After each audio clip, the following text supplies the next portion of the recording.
Paris is pumping as usual for the Rugby World Cup. Tonight's action comes from Bordeaux. Canada versus Japan. We'll analyse this game right now, gentlemen. Rick Suggett, the Canadian coach, is obviously anticipating this usual traditional Japanese speed. He's changed his entire back row to cope with that. That's right. I mean, the first match that Canada ever played was against Japan, so the rivalry goes back that far, 1932. So it's a pretty good, and you know they are the strongest sides that both sides can put on the paddock tonight. They haven't won a game in this Rugby World Cup tournament. Japan haven't won a game since 1991 in that Rugby World Cup. Canada made the quarterfinals. So some really interesting matchups, and it should be a good rivalry. Absolutely. I mean, for these two teams, this is sort of their World Cup final. So both teams will be extremely desperate for a win. You know, if I had to put my house on it, my gut feeling says the Canadians will be too strong. But you just never know with the Japanese. We saw what they're capable of when they do get a bit of ball, and individually they have some brilliant players. So you just never know. Let's have a look at the team lineups. Both sides went pretty close, but didn't quite get there against Fiji, which is an interesting measuring stick. It's a pretty experienced front row. I think Snow's the oldest player in the Canadian side. Mike Burak, I coached him at Northern Suburbs, pretty good second rower, and knows his way around. I think he plays at Pau here in France. And again, a nice, fast back row. They're going to do well in the forwards today, Canada. Backline-wise, look, individually, I guess no superstars. Coached by Glenn Ella, however, so they're going to have a really good structure and a really good game plan, and probably some fairly complicated set moves, which is great. Mike Pike at the back, keep an eye on him, 196 centimetres, so I'm thinking the high ball's not going to be too much trouble for Big Mike at the back there. Can't forget Mike Pike. And don't forget Jimmy Pritchard out there on the wing, the Parks boy, born in Australia, has a Canadian grandmother, so there's a little bit of green and gold heritage on his resume. Okay, the Japanese team now. We've seen a bit of them in this tournament. Always entertaining, always committed. Yeah, they are, but they do battle, particularly at scrum time and in the tight. They've got a good, quick line-out. They like to get to the front. Muichi has played for Oxford, so he's a pretty experienced player, and he's the captain as well. For Japan, this is their strongest backline available, so they're obviously taking everything into this match. Good to see Bigelow Manu back in his preferred position on the wing. I think he struggled a fair bit at fullback. The biggest question mark again is how well Bryce Robbins can lead this side around. He normally plays fullback, so he's been playing out of position. And again, just been struggling to get the Japanese on the front foot. True. They're playing their fourth game in 18 days. Now, I know they've shuffled their lineup as well as they could to compensate for that, but that has to be a factor. Well, absolutely, and the big sides haven't had that kind of issue to deal with. Just on the benches, the Canadians have 3 props on the bench, which is exciting. They can come on and play, obviously, in the back line as well. And what about the twin brothers there, Dora? I know it was a dream of yours. These are twin prop brothers, the only international twins who played in the front row together, the Pletch boys. I always wanted to have a brother and play prop with him as my twin, but it's also Yamamura, the reserve prop, was offered a contract as a professional sumo wrestler. So if you had tell you something about props, there'd be no food left in Paris. Anyway, let's get on with the form here. Well, the strength of this Canadian side is their tight 5, and you can see this is not a particularly exciting way to play, but they're able to pick and go against a Welsh team and score some tries. You can see Glenn Ella there on the bench, pretty excited. Rick Suggett, he's pretty much a character, that guy. Well, they gave the Welsh a decent scare, and it was really only when the Welsh coach decided, oh, hang on, we're in a bit of strife here, we better bring our big guns on. Well, that's right. The Welsh started to wind them in. Yeah, James Hook through the intercept pass here, and Craig Kaplan, who's playing outside centre this evening against the Japanese. Well, I thought we were going to catch him, but look at the reserves waiting for him too there down the sides. Almost group hugs all around for Craig Kaplan. But that's the spirit of the Maple Leafs, and there'll be plenty of that on display tonight as well. Didn't look like he was going to make it, did it, when he got off the mark, but he actually wound up pretty well. Here's their other try. Well, again, the tries were scored in the tight. Nice move here by 9, just spotting that little gap to go through. Normally, you'd head around the side of the ruck. The North American teams, despite not winning a game, have actually impressed me. I think their standards have improved quite some. This against Fiji, the Canadians really would have hoped to win this game, and they went close. They finished like a house on fire, and there was a controversial moment when a try was disallowed and they probably should have scored it, but that keeps Fiji alive for the big match against Wales. Well, it's a disappointing aspect. The Canada pushed New Zealand for half an hour earlier in the year, and then to push Wales pretty hard and then to not get over Fiji, there's a little bit of lack of belief there. Well, there was a lot of good things said about Canada in that game against New Zealand. On the scoreboard, it looked terrible, but a lot of good observers said they were in that game for a long way, and fairly so. Here's Japan's form. Well, they've really struggled. This is actually Thompson at first receiver, who's the left side lock scoring the try. Their biggest problem has been an ability to have a 10 who can go forward. They're onto their third 10. I think they're playing Robbins at 10 again for this game. And it just lacked momentum and also kicking out of their 22. And because Robbins doesn't play a lot of 10, he's standing very deep. And the line speed in defence at the moment means that he's just getting shut down, or his back line's getting shut down too far behind the advantage line. And that's a confidence thing. John Kerwin was most happy with the Japanese in this match. They didn't win it, but they competed for 80 minutes. In fact, it went about 85 with those last phases. And so he was really happy that they just kept putting in and kept putting in. He believes his greatest challenge is implementing a winning culture amongst the Japanese, and so that they actually believe that they can beat the big sides like Fiji, who have a great tradition in rugby. So tonight they get their chance. Certainly in the match against Wales, one of the biggest things was their kicking, wasn't it? When they were under pressure, they really struggled. They could find the line, but it wasn't long. We'll take a break. When we come back, we'll have a closer look at this game. And it's from Bordeaux, Canada versus Japan. Stay with us.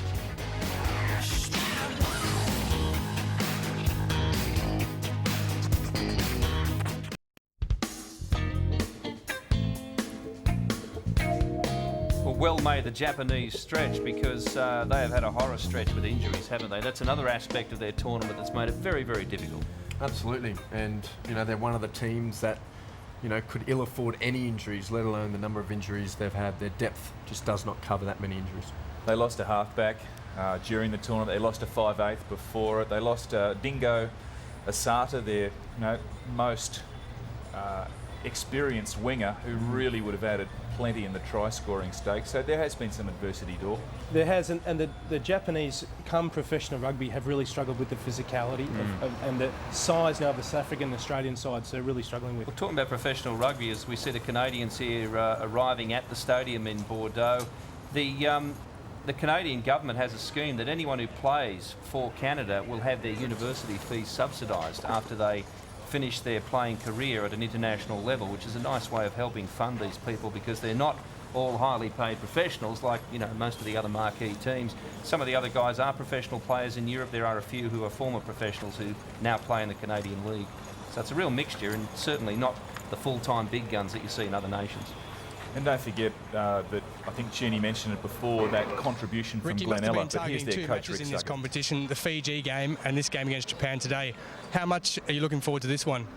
Oh, the same as all the other games. I mean, but this one is more specific for us because it's a real opportunity for our guys to go home with a victory. And, if they play to their abilities and put the first half of the Wales together with the second half of Fiji, they should come away with a win today.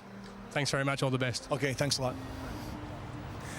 Short and sharp, wasn't it? The first half of Wales and the second half of Fiji.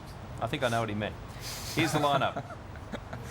Well, again, it's a big Canadian pack in the tight five, and I think they're going to try to keep as tight as they can. But again, they've picked a back row that's going to be nice and fast. The Japanese are going to try to keep the tempo up in this game, and it's whether the Canadians can last 80 minutes with that speed is the question. Backline wise, again, with Glenn Ella, taking the reins of that back line, they're going to be a well-organised side and definitely professional in mindset in terms of what they try to achieve when they do get their hands on the ball. They've got plenty to work with. And that's the catch cry, as Rupert pointed out in an earlier call, for the Japanese team at this World Cup. And there's been plenty of support for the Japanese, and every country here in France. That's been one of the highlights for me. Going to the stadiums, walking down the streets in Paris here and in other places, this being at Bordeaux, and this is a sneak preview for where Australia will play the Canadians on the weekend. It's really been quite uplifting, and everybody's getting into it. Even the French, for example, supporting the Samoans by calling out Allez le Bleu when they play. A little bit of green hair there, doesn't hurt. Well, the Japanese, I guess, the players won't be thinking about this, but as a rugby playing nation, the fact that they're really trying to bid for that 2015, to host the 2015 World Cup, means this win, they desperately need it. To host a World Cup, you need to be taken seriously in rugby terms, and you know, I'm sure both teams are going to want it bad, but you know, the Japanese are going to really want it. The thing is how you go at a test level is often reflective of what's been happening in your rugby 10 years before. So they need to get their rugby on track now in order to have the success in 2015. And perhaps part of the problem, I could be speculating, is that a lot of their talent is foreign. They do have a lot of money there. They've got a lot of yen to spend, so they buy New Zealanders, Australians, South Africans who come in, play their rugby, then go home. So they're not growing their own talent, I guess, is my issue. Well, they would have had to bought some extra yen to feed this bloke. Have a look at him. Latangi Samurai Vatavai, and I don't know about the prop forward, but he might get a sumo wrestling contract as well. John during the tournament. How much has that affected your team's performance? Yeah, no, I don't think it has at all. We've got a no excuse policy in the team, so you know we've just sort of carried on as much as we can. You know, I think we've lost 3 first fives, and that never helps. But I think you know, if you're heading in the same direction and make excuses, then you know it's going to come back on you. Whereas we've just said, you know, let's adapt and get on with it. Okay, thanks very much, and all the best in this game. Okay, thank you very much. Well, the first All Black to play 50 internationals. He has certainly enforced a very strict code of discipline on this Japanese team. Other people would have made a big excuse, losing 3 first fives. We'll be back after this.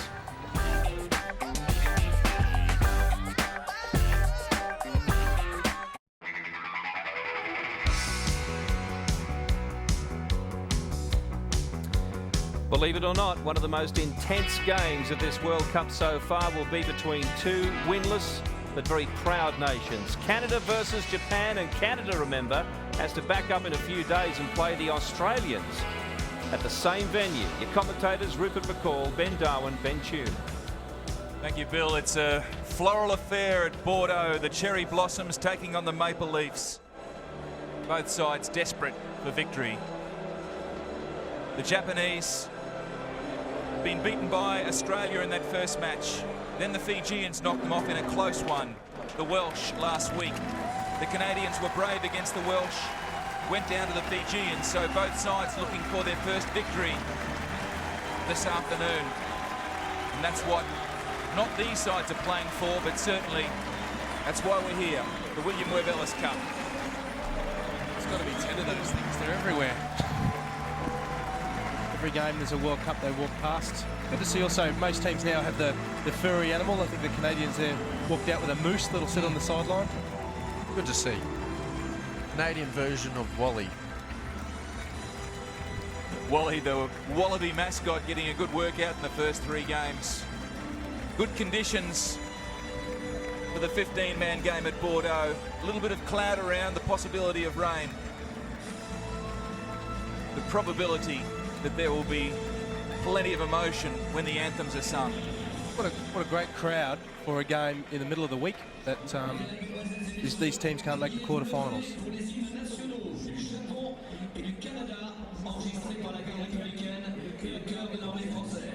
Ladies and gentlemen, would you please be abstaining for the national anthems of Japan and Canada, recorded by the Rugby Quad and the French Army Choir.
So the Canadians packing plenty of experience.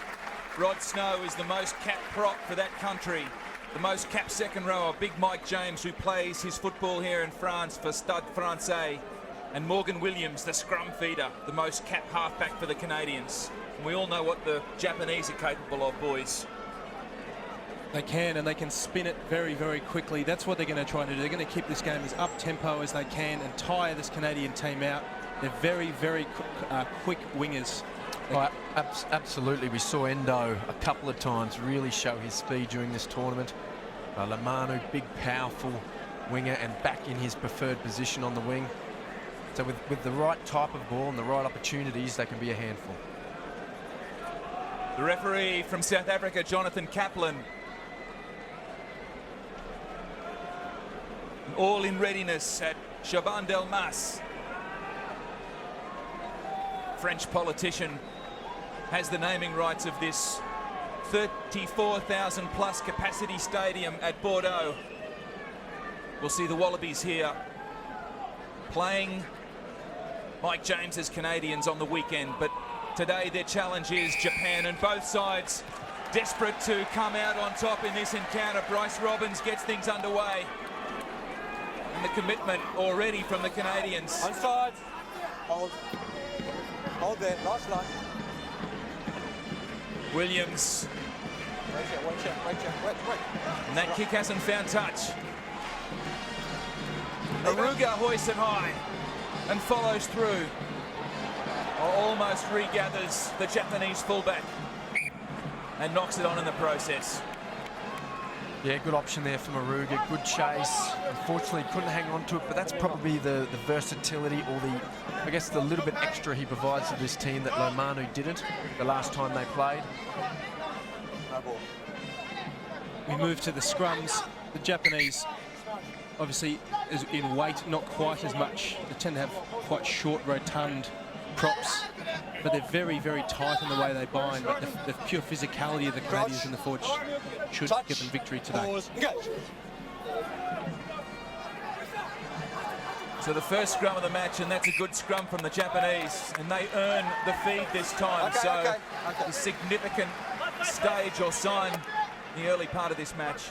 Well, Carpenter really made a meal out of that at the back. If you're going to get your shoulders off, the weight's going to come back at you. You've got to get the ball out as quickly as you can.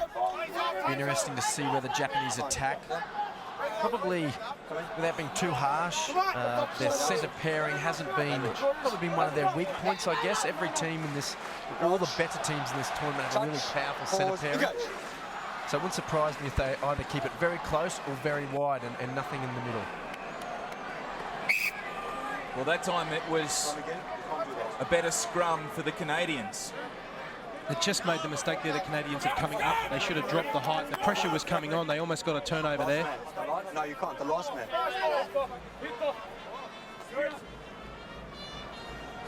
Crouch. Touch. Pause. Engage. Bind up here. Put it in. So once again, the atmosphere of a Rugby World Cup match sets the scene, and a short arm penalty for the Canadians. The Japanese didn't execute there. Well, Kaplan was screaming at Yoshida to put the ball in. The setup was straight enough, but he wasn't ready, and it was crabbing across field. And pretty simple penalty, really. Yeah, it is. You often see it that, you're told as a halfback, do not put that ball in until you get the tap from your front row. But on this instance, when the referee speaks, you put that ball in. It's not up to two, it's up to the man who's the referee. Ben Dow and Ben Chun exerting their vast knowledge in the area of scrums, and Ryan Smith gets the clearing kick for the Canadians. It's with the Japanese now through Robbins. Imamura out in the centres. Back to the right, they swing it. This is Aruga up from fullback. Robbins has missed out there. O'Reilly sent it on. The Canadians have thwarted that attacking opportunity and turned things over. That's arguably the most frustrating thing about watching this Japanese side play. They make the half breaks, they make the line breaks, but then just silly errors, I guess, bring them undone. That lack of belief that John Kerwin, their coach, alluded to. I think it was the Japanese 12, and Nishi ran a really good line. Good clean break. But again, the Japanese just turning too much ball over. No shortage of enthusiasm from the Japanese. And after a juggle, the halfback Yoshida takes it in for the Cherry Blossoms. Miyashi, the skipper, picks it up and drives on. Push back.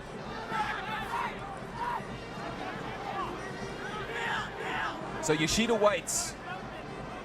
Ball is out.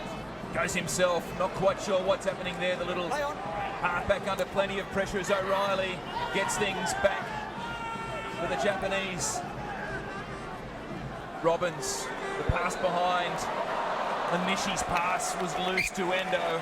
And once again, as Ben Chun alluded to only moments ago, the Japanese not executing. I don't see the need for the Japanese to do anything more than just get the ball wide as fast as you can. They're trying to engage the forwards there, but the Canadians are going to be able to slow the ball down anyway, so the D-line's always going to be set. It's whether they can make those clean breaks. And they actually created an opportunity there. There was space out wide. Crouch. But one, the winger was too flat. Touch. And as a result, the ball just went straight behind him. Simple stuff, really. So the Canadians take it off the back. Aaron Carpenter lays it back now for Williams Smith. And after Ndanavuthu and Lavani Ali from Fiji on the weekend, Williams and Smith will do me. Knock on, knock back. Scrum. Well, the Canadians would have done their homework on the Japanese, knock back. and as a result, they're going to be very aggressive at the breakdown. They know the Japanese really struggle with slow ball. So it's not surprising to see them, really flying into rucks, really trying to upset the Japanese, or the speed at which the Japanese can get their hands on the ball. Crouch. Touch. Pause. Engage. Jonathan Kaplan clear with the instructions, and the Japanese scrum on the back foot. Let it come right. Japanese here really, oh, well, there you go. So no shortage of errors made in the first 5 minutes of this game, and I guess both sides will be nervous. They really want to win this. I guess, I was literally just about to mouth the words. I'd hope they're going to look for field position here and slow ball, a butch scrum, get the ball out of here. The last thing you want to do is try to reignite that type of ball, but as a result of trying to reignite it, they ended up turning the ball over. Well, 6 scrums in 6 minutes so far. You're in heaven, Ben. Yeah. The smile on Ben Darwin's face as Smith turns it back inside to Craig Culpin. Scored that wonderful intercept try against the Welsh. Mike Burak, coached by Ben Darwin at the North Sydney club, takes it forward. Smith, a little drop kick off the boot it was, and Goaruga cleans up for the Japanese. It's a fitting name for a Japanese fullback. Go.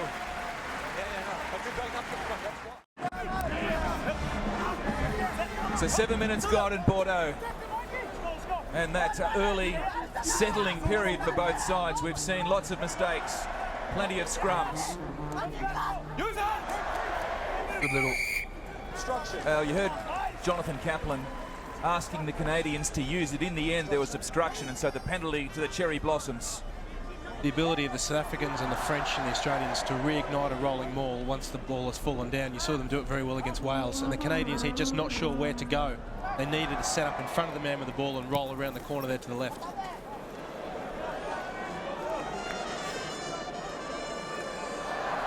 So once again, the trumpeter in the crowd signals charge, and that's what we want to see on the pitch.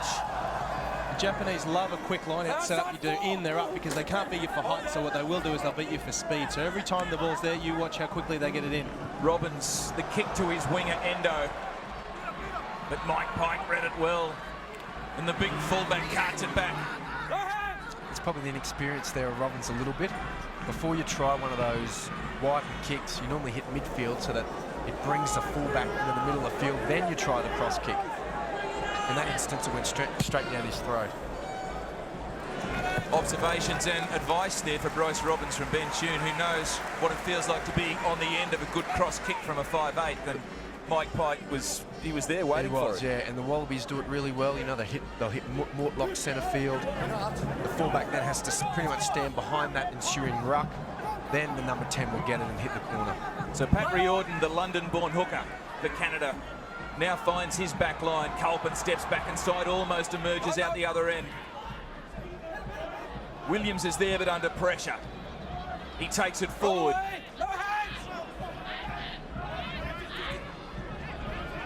Leave him.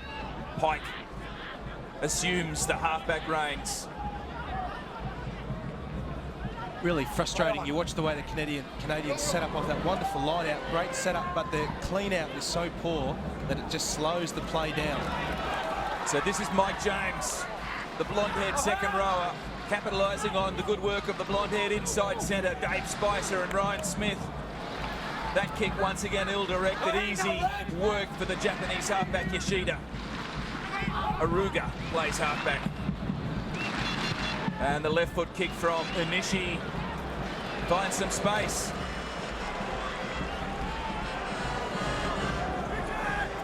James Pritchard, born in Park, Sydney, takes it forward and does well for the Canadians. Out to the right they come, the pass to Spicer. It's good defence from Christian Lamanu. Smith, a short pass.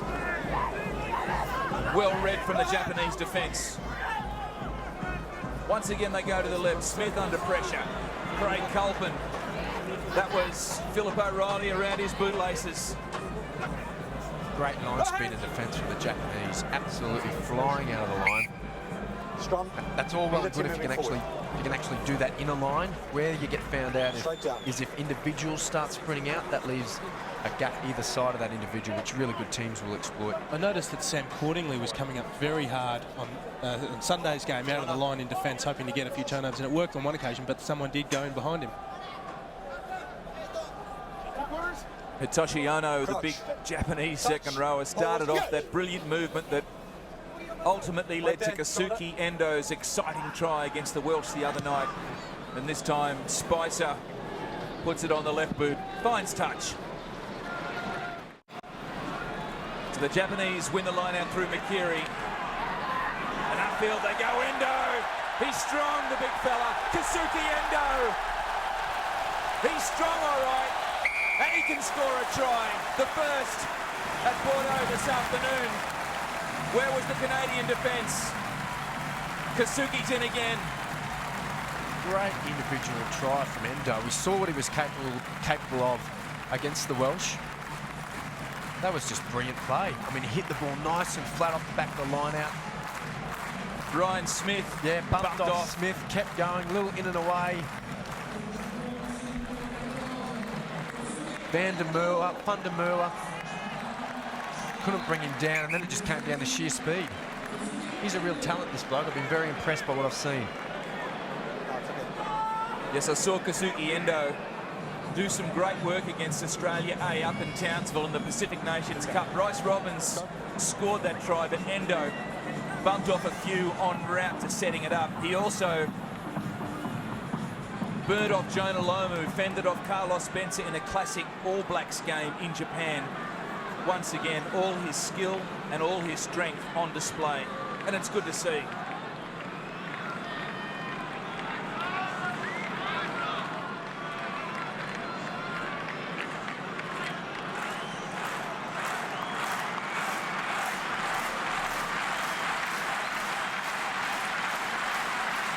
Shitaro Onishi misses the kick. 5-0 Japan. Well, Ben Tune said Japan had trouble stringing passes together. One solution, don't pass it. Endo found that. So the Japanese with early momentum on the back of Endo's try. And there is an Australian connection with the big winger as well. He's played some rugby for the Eastwood Club in Sydney, Ben Darwin. That's right, he has. Isn't it funny, the Japanese, once they get a sniff, they do start to believe. Here they come. The defence this time from the Japanese as the Canadians look to go on the counter-attack. Spicer back inside the pass, big hit. Adam Kleberger felt the full force of the Japanese defence. James takes it forward for the Maple Leafs. They're right on the halfway and earn the penalty. Hand on the ground, roll away. Well, they're always a very emotional team, the Japanese, and the difficulty they get themselves into here is they're going to start trying to come up over the line, making hits like that, which is extremely effective. But their ability to concentrate for 80 minutes is going to be questioned. Bryce Robbins, inspirational in defence.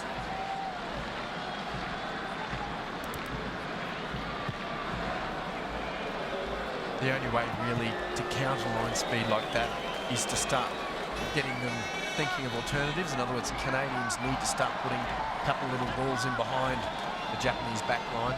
That'll at least get them wondering, okay, you know, are they going to run it? Are they going to chip it behind? Well, the Canadians will have an opportunity now to see or to show what they have in their bag of tricks. Riordan finds Mike James in the line-out. Canada's most capped second rower takes it forward. Great experience. Great leadership. The Maple Leafs set the platform. Williams pulls it out. Smith drops the ball. He decided what he was going to do with it before he'd caught it. Well, you get a little bit annoyed by just silly schoolboy errors like that. You can kind of understand a team that is outclassed or just doesn't have the arsenal to do well, but they're just silly little errors that really, for a team at this standard, you just shouldn't be seeing it. The Canadians play almost identically in many ways to the South Africans. They love a big seven-man line out. They'll go for a drive. They'll continue to engage until they split wide. But the skill execution is the area where there's a point of difference. Great scrum, though. Great scrum from Canada, but Miyoshi, the skipper, saved the day. Robbins passes wide. Imamura wrestles to the ground. Yoshida behind Makiri to Robbins. And that kick, well, that was an ugly bounce for Pritchard. And a good bounce for the Japanese. He finds his touch. I like the way they're thinking, though, at least. You know, tactically they're thinking, well, look, it's not, you know, we're only 16, 70 minutes into this game. We don't need to be trying to run it from everywhere. Let's play a little bit of field position. Let's put the Canadians under a bit of pressure. Let's test their kicking game. So 17 minutes gone. The throw didn't look too straight, but the Japanese play on, but turn it over, and the Canadians with the big kick, one bounce and then to touch. Well, that was an opportunity begging, because Bryce Robbins was running a fantastic line off the back of that line out. We'll just have a look here. How close was Robbins away to just running and scoring that underneath the post if he had it collected? Absolutely, the cover would not have got him. Again, the quick line by the Japanese. They love it at the front. It just doesn't give them attacking ball onto Robbins. Thompson, their go-to man in the line-out. Ben Darwin has alluded to his line-out skills in this tournament. Well, they've set up very close to the line here. And they just want to get out of the 22, and their inability to kick out of the 22 has been a big difficulty for them. This will be a box kick. Well, it was meant to be a box kick. The spoil there coming from Mike Burak, but and in the process, Burak knocks it on, so the Japanese will have a scrum. And in a way, that's an advantage, though, for the Canadians. Sometimes you get a scrum that's so dominant that even if the opposition makes a mistake, it's of advantage to you, and it is here for the Canadians. You're going to put some genuine heat on here. Just a penalty. Roger. So a penalty brewing here. Touch judges on the field. Captain and 2. Let's have a listen. Number 2. 2. Okusu. Careless use of the arm in the clean out. Okay. Be careful over there. Just the penalty, no more. Okay, no more. Yep. Well, Reardon's been frustrated. He's been off his line in terms of his throws, and he probably just wants to put a little bit more effort in, and he's gone swinging arm into the clean out. They're going very hard at the counter ruck, the Canadians. I think they see it as a great opportunity for them. Hell of a kick. So the Japanese looking for their first Rugby World Cup victory since 1991, when they finished on top of Zimbabwe. It's been a long time between drinks for the Cherry Blossoms. John Kerwin desperate to put one on the board in Bordeaux. They come back to the left. The pass way out in front of Aruga. Yoshida, Lomanu, kicks and chases. He's got some speed too, Lomanu. The ball beats everyone. Showed some great speed, the big fella there.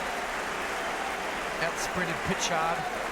Admittedly, Pitchard had to turn and chase, of course, but still, good option. And again, the field position, good opportunity here for the Japanese. So the Tongan-born Japanese winger racing the Australian-born Canadian winger.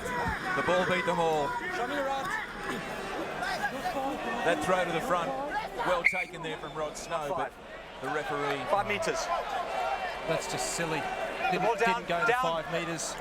Really throwing that kind of throw early in the game just as we give up, you know, your defence is too good for us. That's not true. The Canadians can hit their targets pretty well.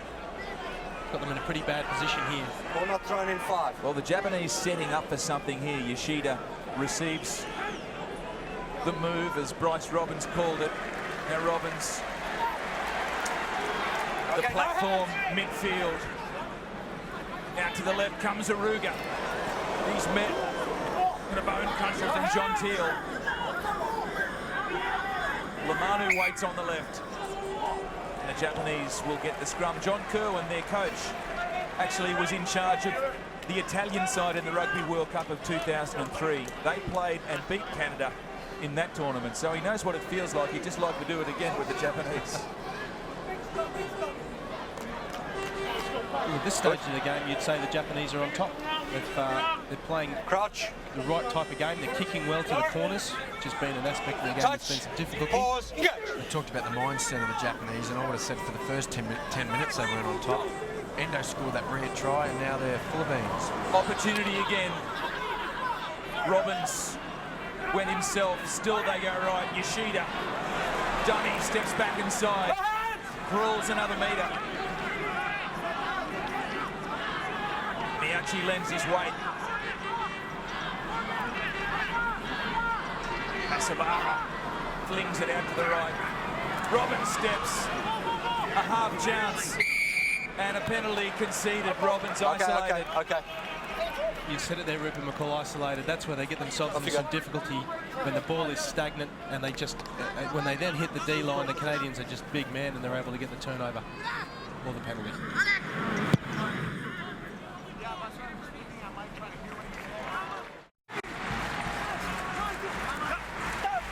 Just over a quarter of this match gone. 5-0 Japan as Mike James taps it down for his flanker, Colin Ukes.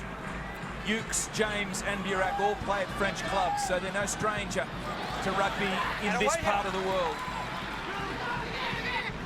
Williams sends it out to Burak. No hand 7. Sloppy for Williams, but he does well. And Smith. Williams snipes left. The winger is Van der Merwe. DTH lays it back. So Spicer stands in at fly half, finds Craig Colbert, hits it back on the angle. He can't move. The Maple Leafs not going anywhere at the moment. 7, leave him. 7 red. Well, this is where we see if they're a smart team or they're a silly team. They're trying to set up here to either kick to the corner or build some momentum through a quick recycle, which they get now. Down the blind they go, but the pass inside wasn't able to be taken, and so the turnover ultimately occurs. It's high risk, Ben Tune, that kind of scenario, to try to get that recycle. Maybe kicking to the corners would have been a smarter option for them. Yeah, look, neither of these teams can afford slow ball. And unfortunately, neither of them are efficient enough at the breakdown to get themselves quick ball. So they're stuck in this 22 situation. Well, Ryan Smith, the Canadian fly half's in a bit of trouble here. He copped a very good hit right under the rib cage, and it at least winded him. Gets to his feet, gets a round of applause.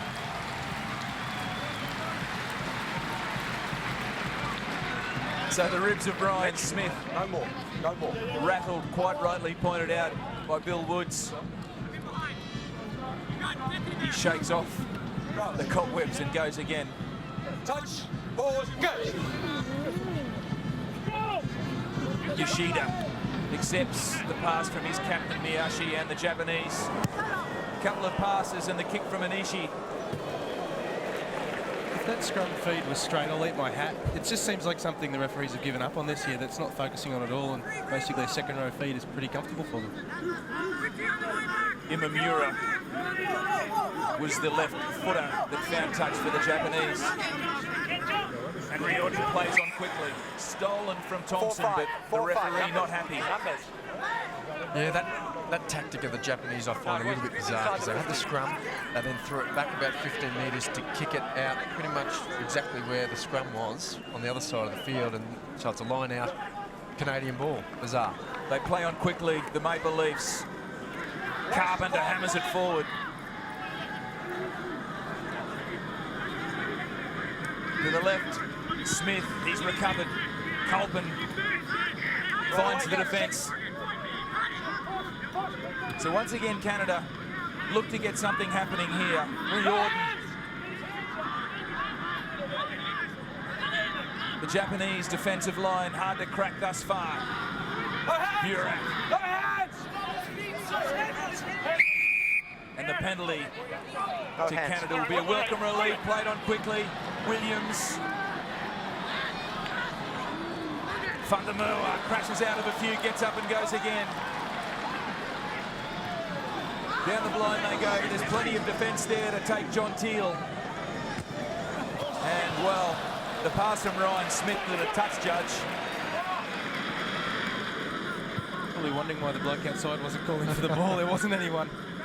I don't feel the Japanese are going to be able to keep this line speed up for 80 minutes, and I think the Canadians are aware of that as well, and I think they feel if they can just keep hold of the ball, they're going to tire this defence out. They're going to be able to come home well over the top of the Japanese.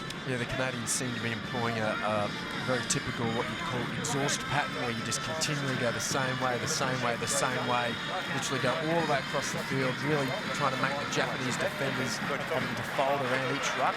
And as Ben Darwin mentioned, that typically that can be very tiring for a defensive team to do. But again, it's pointless unless your execution is spot on, which it hasn't been for the Canadians. So the Japanese prop, Tomokazu Soma, receiving some attention for a head knock. Those wondering, that last line out, the Japanese had more in defence than the Canadians did. That's why there was a free kick against them. Stay in the line. Always got to have the same numbers as each other.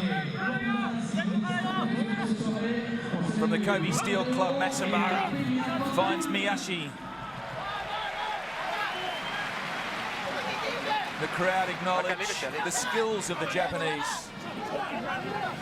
They look to drive it. Mikiri trying to get something going in a forward direction. Charge down. Williams did well.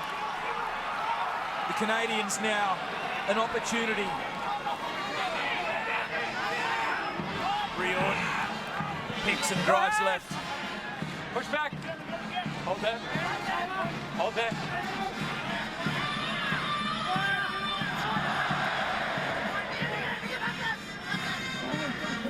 They go with that pattern. They're just going to continue going the same way until they run out of room, which they're getting dangerously close to running out of room.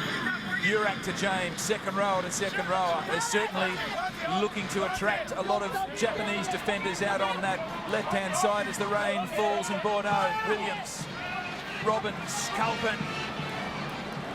Good defence once again from the Blossoms. This is Rod Snow. Not going anywhere particularly in a hurry. Williams this time, DTH does the job but turns it over. Yoshida picks it up, scrambles forward. Matsubara. No.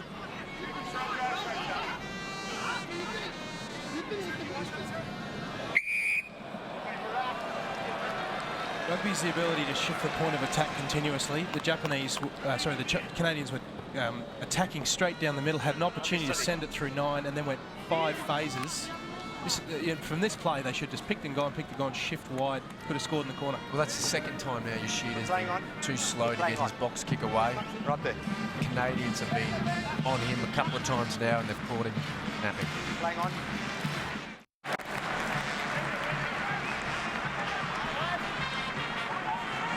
So there's music and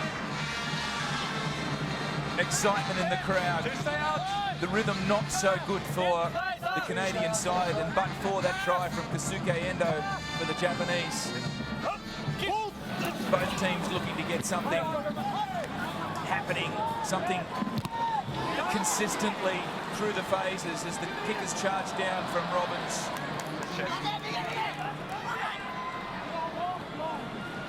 Smith back inside to Spicer. Williams once again goes to the left. We've seen that pattern from the Canadians this afternoon. The ball was out. Jonathan Kaplan indicated as such. Williams this time gets his hands on it, throws the dummy, goes himself. He's slippery, Morgan Williams. Carpenter constructs the platform for the Canadians. Wait there. It's Mike Burak. 8 on his feet, all right. The frustrations continue for the Maple Leafs. I think the Canadians have got to try a different tack. They've tried this now 4 times and they really haven't made the yards they've needed to. They're coming up hard in D and they're getting the big knockdowns, but realistically this short side continuous pattern isn't working for them. They're turning the ball over. The Japanese D looks pretty settled from that perspective. Yeah, they've obviously got in their heads that they really want to play the Japanese through the forwards and dominate that area of the game first. But you're right, they're not executing very well because a couple of times now at the breakdown they've been pretty ordinary. So a couple of Japanese players there receiving treatment. The prop Nishiura, who scored against the Fijians his first test try last week, and also their skipper Miyashi.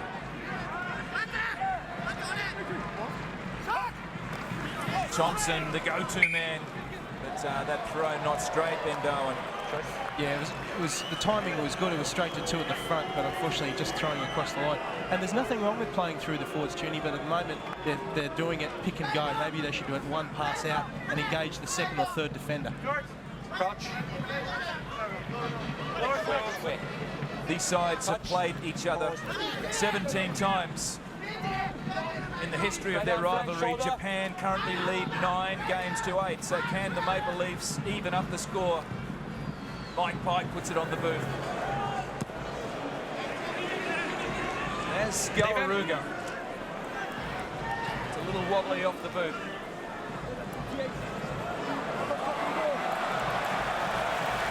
Great defence from the Japanese, swarming. There's a lot of pressure now on the Canadians. Get on sides. No hands, 7. So the Canadians regather their composure. That's the big boot of Mike Pike. And he's no small fullback bencher. He's a big boy. This is a good strike. Oh, this is just a really good swarming defence from the Japanese. Sniffed an opportunity, isolated the defender, and then really getting aggressive at that breakdown. But yeah, Mike Pike, 196 centimetres, over 100 kilos. Certainly carries some weight and momentum with him, and at the moment though the rain is what has the momentum in Bordeaux. It's starting to fall harder. Christian Lamanu more at home on the wing here for the Japanese. He was caught out of position at fullback against the Welsh. Hold there, last line now. So Anishi plays halfback and Robbins puts it high. It's well taken by Pike. Stepped away from Endo and has some space. Mike Pike looks inside. Finds Riordan taking it now for Canada. Back to the left they go. And earn the penalty. Quite possibly another injury here on the cards for Japan. Take the mark across here. Well, there is still a Japanese note. They've got him back on his feet. It might have been Endo, but one of those players involved in the breakdown did cop a hit, but they seem to have patched him up, and they've found touch, Canada. Hold him. Hold him until they walk in. Yeah, he got crunched to Cherry Blossom, but he's bounced back to his feet. And Canada, well, they've had some opportunities in good territory once again. James brings it down in the line out. see the Japanese there refusing to engage the maul, trying to get the truck and trailer, but they managed to pull in a few of the Japanese, and Kaplan said it was okay. Smith back inside. DTH Pundamu, I'll explain in a moment. James at the back. Hits and spins. Carpenter takes it on. Morgan Williams, once again they go to the left. Ryan Smith meeting a belter from the Japanese defence, but got his pass away. Now Fundamur once again. Williams.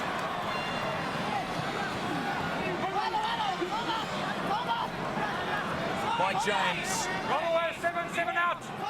So the Canadian halfback caught up in that ruck. Now he has assumed the reins at the back of the breakdown. Don't tell me he is. Two come out. Jonathan Kaplan, is this going to be a rucking penalty? I think it is. You know, That's a Akiri crunch Smith. Take him away. was a good hit. Look, Don't get involved. Let's see what the referee says. Two come out. Then I'll make That's a second infringement. You know what? How do you get players off the ball if you can't, if the ref's not going to penalise the Japanese for not rolling away, then the Canadians need to take it, into their own hands. And the only way to get a guy off is to make him feel the fact that you can't be lying around the ball. I just don't understand the logic. Well, Pat Reardon or Royden might have got him off the ball, but he's found himself off the field. He's in the bin for 10. I'd like to see what the Canadians are going to do with their line-out. Reardon's been having a hard time with the best of times. They'll probably bring on their reserve and bring off one of the back rowers, I imagine. So Mazin Barra loses that line-out. Colin Hughes stole it for the Canadians. But Thompson fights well at the breakdown and wrestles possession back for the Japanese. Yoshida flies in to feed his fly half Robbins, and that is side of the slipper. Well, the Japanese have 10 minutes now to really, try to take this opportunity and turn it into points. The opportunity that Kaplan has given them. Yeah, again, look, the only time I get upset with rucky is if contact's made with the head. Yeah, sometimes it'd be hard to know where you put your feet, I guess. Oh, trust me, you've got a pretty good idea. No hands, red! I mean, when there's a player lying all over it, gets in the road sometimes. Anyway, the Canadians with an opportunity. Culpin juggled but did well and went back infield. Williams finds his big second rower, Mike James. Can the Canadians steal a try with one man less on the field? Williams to Spicer. Looks back inside, but the pass knocked down from Robbins. Advantage Canada. They will receive the scrum feed. Okay, when we start. So back to Chaban-Delmas in Bordeaux. Adam Kleberger receiving some attention. I spoke to the Fijian coach Ili Tambua during the week, and he advised me that all coaches were told at the start of the Rugby World Cup that the referees would be clamping down on the over-vigorous rucking. So they're applying it to the letter of the law. Sometimes a little bit ridiculous as far as I'm concerned. Well, then I guess coaches won't be surprised when they keep getting slow ball if guys are going to lie all over it and not get punished. That's my only. For a good game, you need quick ball. So Kleberger, Williams tapped it on to Pritchard, but once again the execution not there. Well, Teal threw the last line out, and quite silly, they decided to go for the back of the line out option. They've now got a reserve hooker on the field because they have to for scrum time, so I think he'll now be probably throwing the line outs. That's pledged. The problem is, though, all of their reserves are also props. Go. Line up, one, don't shift. One, don't shift. So Yoshida does well to scoop that ball back to Christian Lamanu. Lamanu did very well to kick it and get that outcome, because the ball from Yoshida wasn't a great one. It was up well above his head. He had to scoop it down and then kick it. So 2 minutes to go until half-time.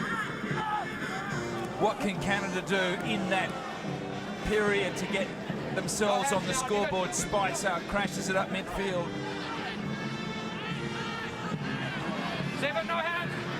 Well, so many forwards standing out for Canada, they didn't quite have it in numbers at that breakdown, and once again the Japanese apply pressure. And good work from the Japanese. You've got to win the ball first before you can play with it. Some of the Canadian forwards, they're assuming they've won the ruck when they hadn't. So Ryan Smith once again crunched after he kicked it, and Mike Pike chases. Oh, it was neck and neck, a ding-dong battle, but the touch judge's flag beat them all. Well, great little grubber kick here. Good vision. Obviously spotted the fact that Lomanu was very tight and shallow. Came down to Yoshida pretty much having to come across in cover. Good speed shown, but I think it was big Mike Pike. Certainly was. Reminds me of Hoff, the old Brisbane Broncos winger. Paul Massively tall guy. The big loping kangaroo. Hold! Yoshida once again charged down from Williams. That's happened more than once. And it's John Teal who takes it forward. Urgency being shown from the Canadians. 35 seconds from half-time, and they're close. Or is it Yoshida really struggling with those box kicks? That could be down to two things. He's taking too long, and also his forwards aren't protecting him enough. Burak peels to the left. Hold there, 7, last line. This is when the Canadians seem to get a bit lost. They're not sure whether to keep on engaging the forwards. Look at the defensive line of the Japanese. They're all pretty settled. Well, they do have an extra man at the moment, but Canada would dearly love to score one. Smith, Kaplan back on the angle. The ball to Ryan Smith once again. Williams points to the left. The Japanese scramble. Spicer back to the right. Metres away, the Maple Leafs. The whistle for half-time will blow any second. Rod Snow picks and goes. Last line. Williams points to the try line. The crowd get behind the Canadians. Here they go to the left, Mike Pike. Well, he took the hit heavily, but the defence was courageous from the little Japanese player. It certainly was, and their defence, the Japanese defence all game has been fantastic. Really desperation stuff. Well, I've been critical of the Japanese in previous games for their midfield defence, but that time Imamura was a rock wall, knocked it out of the hands of Mike Pike, and the score at half-time. Japan 5, Canada 0 at Bordeaux. We'll be back in a moment with Bill Woods for the half-time wrap.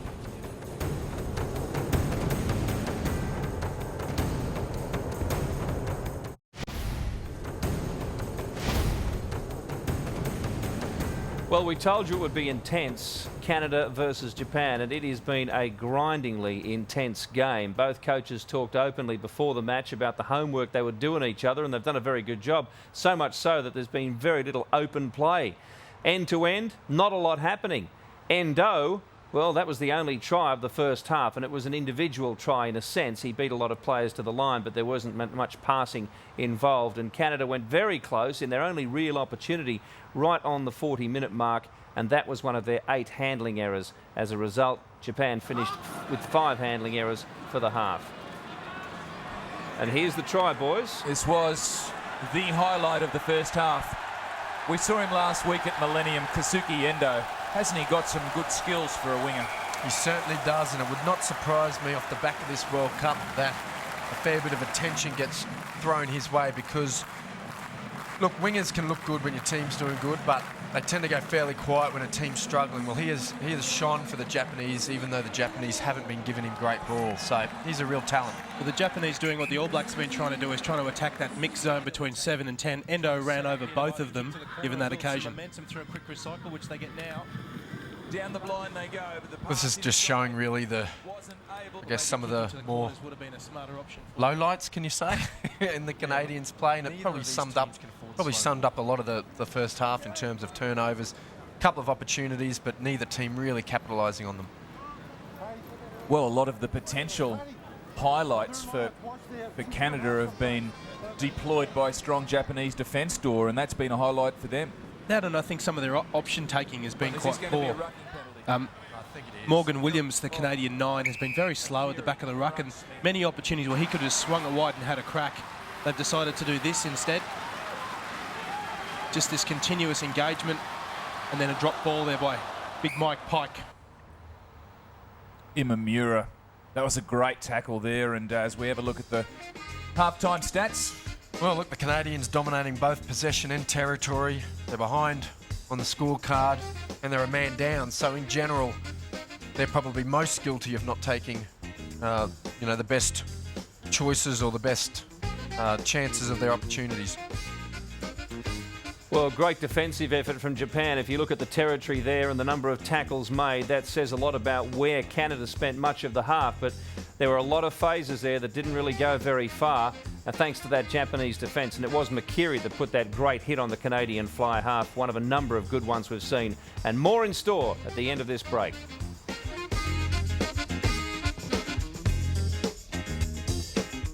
From high-profile scandal to murder. He was in the news. He was supposed to testify before Congress. This suspect has a killer motive. So why does Detective Green...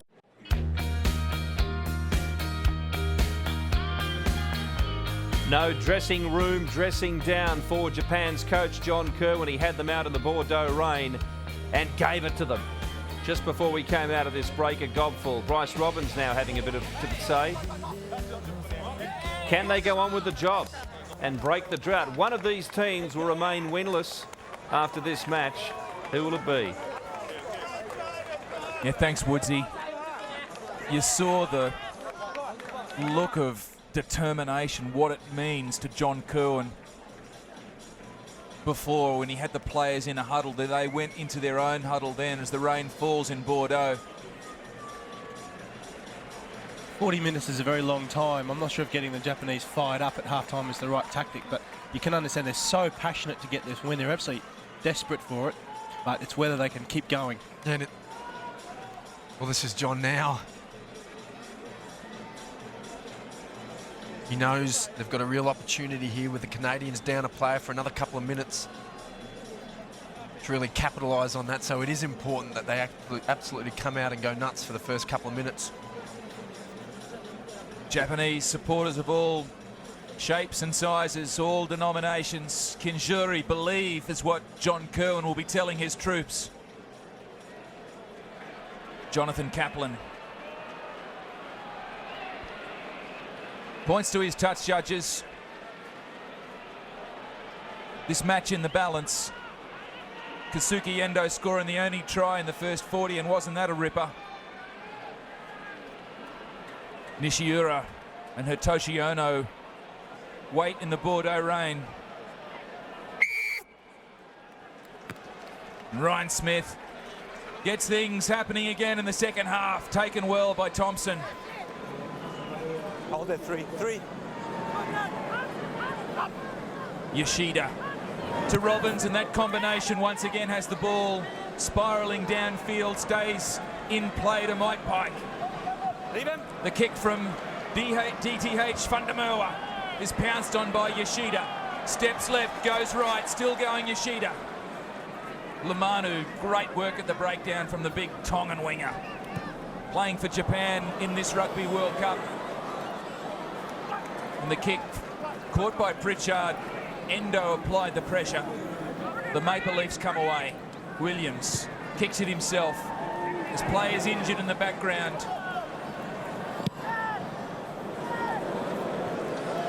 That kick from, I think it might have been Onishi, a beauty for Japan, as Riordan, who spent the last minutes of the first half off the field for over vigorous rucking, prepares to return. I'd like to see both teams making the most of bad kicks that they receive. I think in these type of conditions, they're not going to get the type of ball that they want to, because the pill's going to be wet. So any little advantage you can get from a bad kick, they should be trying to capitalise on that as much as they can. At the moment, all they're doing with bad kicks is returning it with another bad one. Well, it was lucky that time before in terms of who was throwing the line out, but Carpenter, that was a great throw for a number 8, who's now throwing the lineouts for them. I thought my eyes deceived me when I saw the number 8 on the back of that man's jersey, but of course the hooker's still off the field. Well, Carpenter's also hooking in the middle of the scrum, so he might be an ex-hooker. Keep it up, 5. So the Canadians, this is good and encouraging play from them, rolling this ball upfield. Well, as the Japanese get tired, their height's going to come up, and the Canadians could really tire them out. This could be a 90-metre rolling maul. No, it goes to deck. Now they've got a shift. Japanese are right hard on the ball here.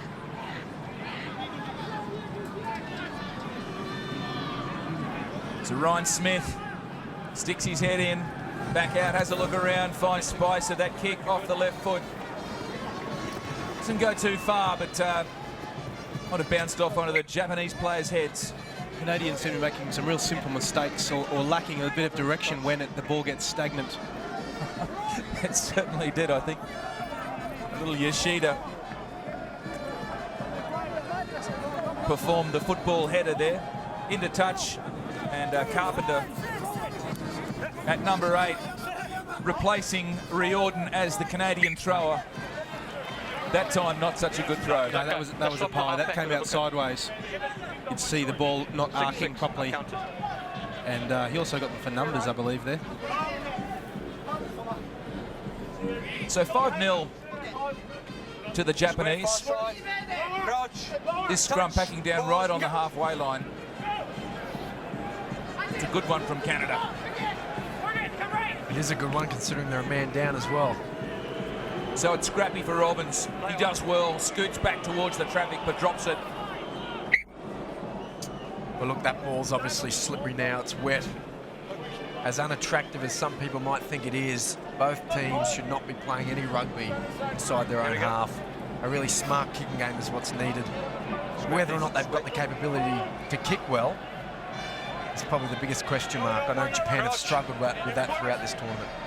Just given the scrummaging scenario, the referee's got to be absolutely sure that the 8 was actually capable of playing hooker, because otherwise he won't actually have contested scrums, because they have 3 props on the reserve bench. Expert and experienced comments there from Ben Darwin. Morgan Williams chips, chases well, it almost stayed in for James Pritchard. I think the Canadians have the idea that was a smart kick. Nearly came off for them as well. He's certainly industrious, Morgan Williams, the most capped halfback in the history of Canadian rugby. Plays his football for the French club Albi.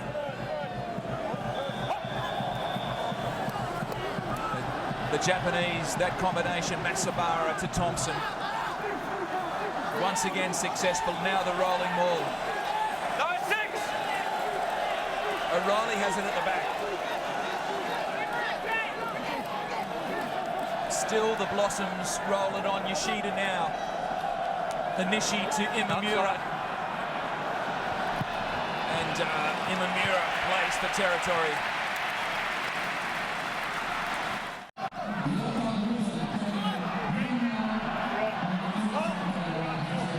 So the man throwing in for the Canadians now, this line out is their starting hooker, Pat Riordan, who's returned to the field. Does well in finding Ukes. Canadians way too high there. Now trying to bring their height down, which is good.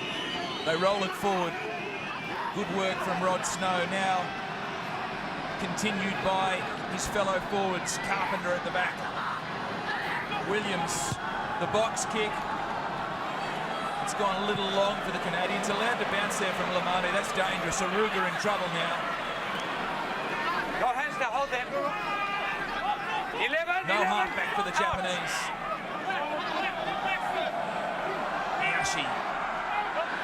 In the end, it was Makiri who delivered the pass to Robbins, and not for the first time in this match, Robbins' kick unconvincing. Yeah. Robin's particularly struggling in 10. He doesn't kick off his left foot. A lot of 10s can kick off both feet. He's used to playing fullback, of course, so you normally have a lot more time to get your kicks away. You can kick with your chosen foot. So he's really he particularly struggled on that occasion because he couldn't throw the ball onto his left foot when he really needed to. Good opportunity for the Canadians.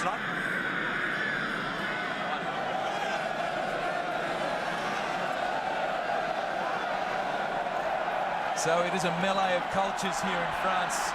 We've seen that on the metro walls. That culture also includes Mexico because we've seen a few Mexican waves. Make sure you make contact. Ball carrier.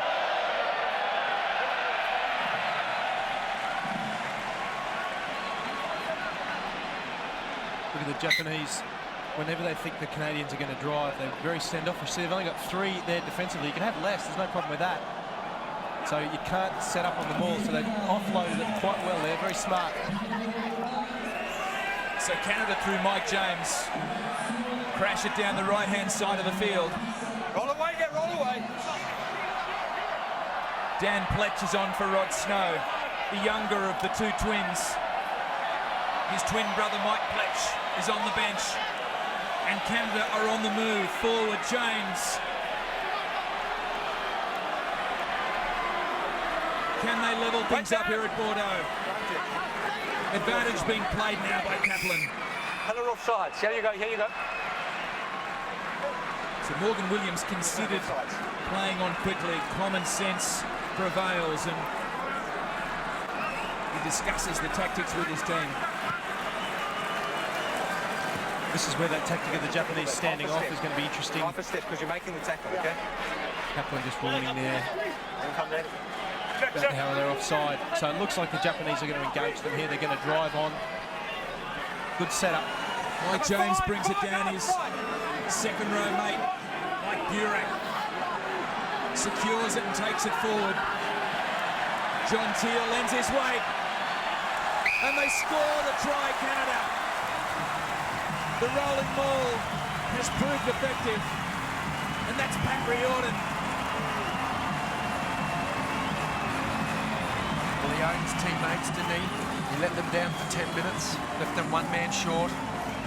The Japanese couldn't capitalise on that, but Riordan back, making the most of the opportunity. Well, you've got to admire their persistence in terms of keeping it in the forwards because, and I mind the fact that they didn't go for penalty goal. I probably, you know, if I was skipper of the side, I probably would have because before this instance, that particular tactic wasn't working all that well.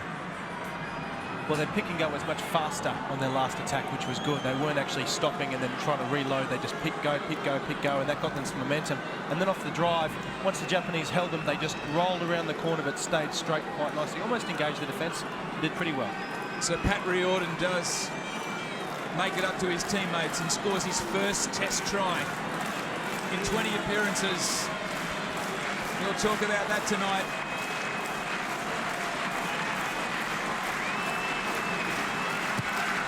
And James Pritchard can't add the extra. Scores are a level.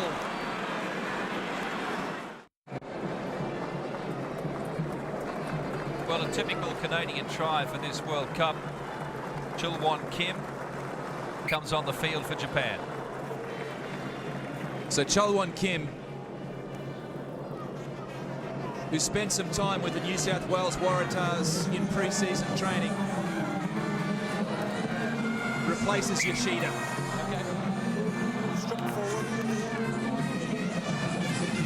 With half an hour left to go in this match, it's 5-all. Good to go.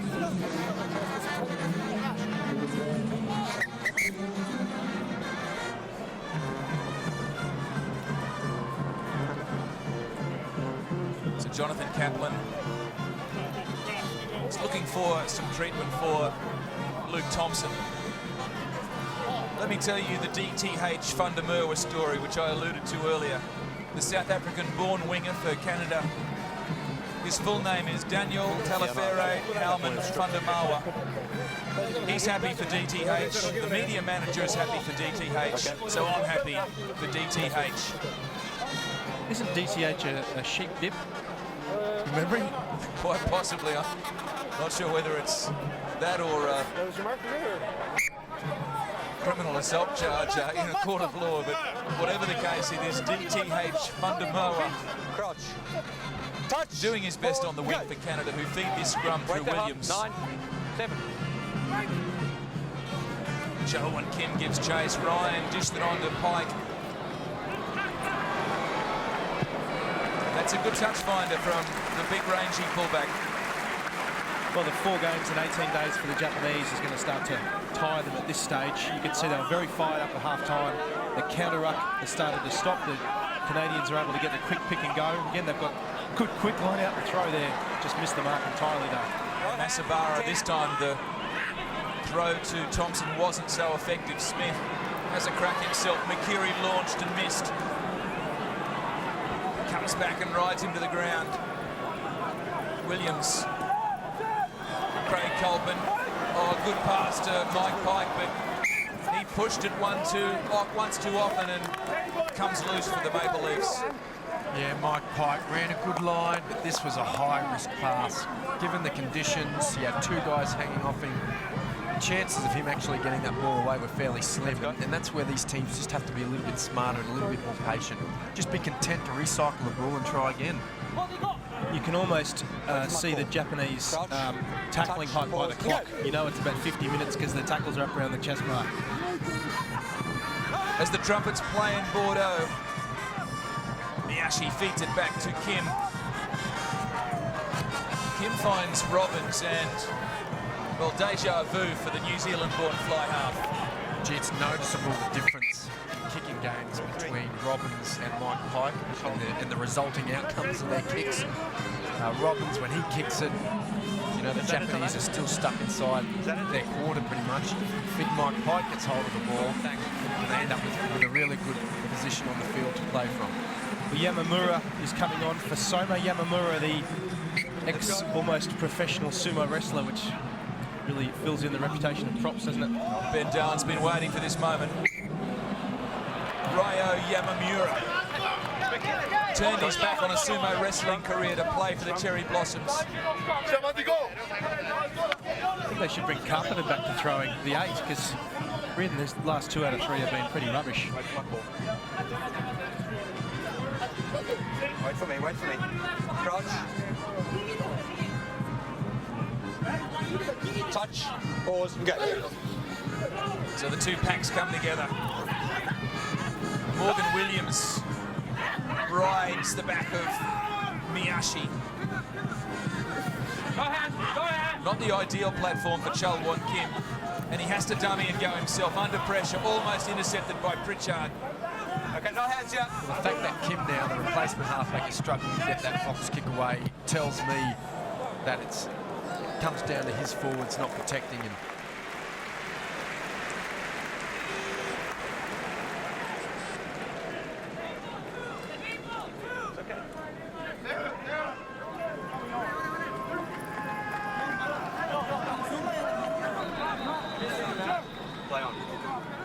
Play on.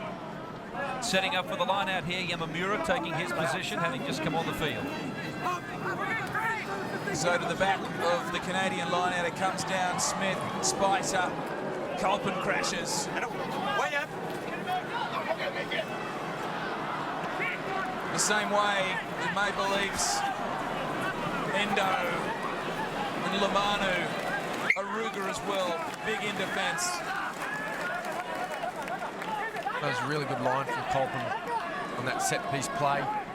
Hit the ball hard and fast, coming back at a bit of an angle. You can see he made 5-7 metres out of it. The ensuing phase, everyone was just running sideways pretty much, so it's very easy to defend. Well, Aaron Carpenter's receiving attention, Dan Pletch was receiving attention, and Hari Makiri, the big hitter in the Japanese side, was also receiving attention there. So a much needed pause in the game here. Let's have a look at how it all came to play.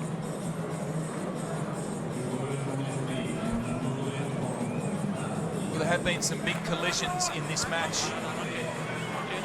And that one between McKerry and Carpenter left them hurting just a little bit. You can see Carpenter still limping on that ankle. Okay.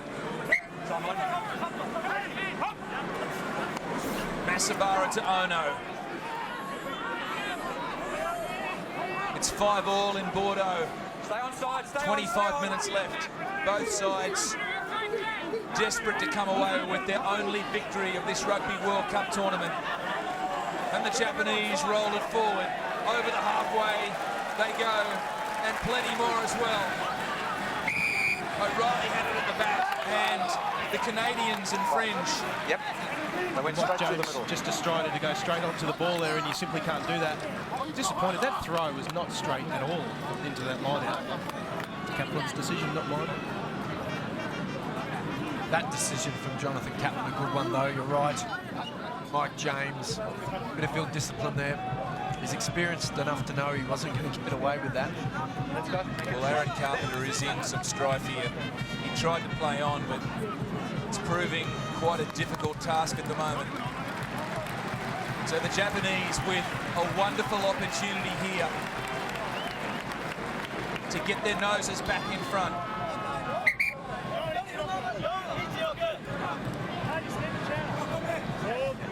Josh Jackson, I thought, might be a chance to replace the injured player, but it will be Mike Webb from the Vancouver Rowing Club in Canada.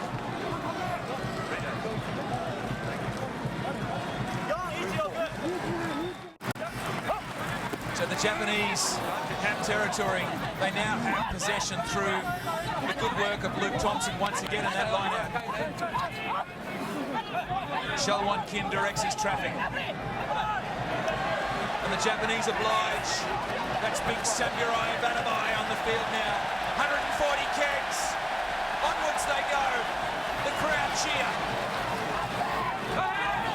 They're 5 metres out. The cherry blossoms. The big Samurai once again. Back it comes. The Japanese regroup. And Thompson gets it going once again.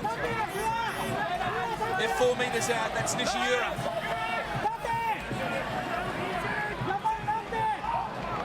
You can hear the desperate cries of the Japanese in that mix, and they earn a penalty.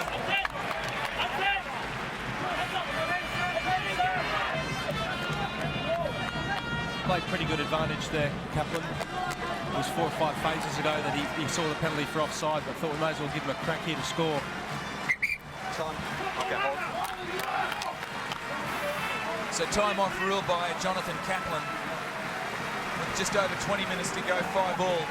Do you take the penalty kick, or do you keep the momentum going with the line-out? We'll answer that question in a moment. Well, this could be the lowest scoring game in the Rugby World Cup. There's still more than 20 minutes to go. Nishiura receiving treatment and a replacement there. You saw Franklin on, Teal off. But if they keep going the way they're going with these tactics, it'll stay tight. Wait for me. Well, Franklin, one of the 3 reserve props on the bench, comes on. Interesting to see how they set up their front row and back row from here. I don't disagree with the Japanese decision here. To be honest, they've had so few opportunities this close to the Canadians' line. They probably just want to have a crack, and they can't blame them for that. So Masabara to Makiri. And the Japanese rolling it forward. Miyashi at the back. Masabara now. They'll have to be careful.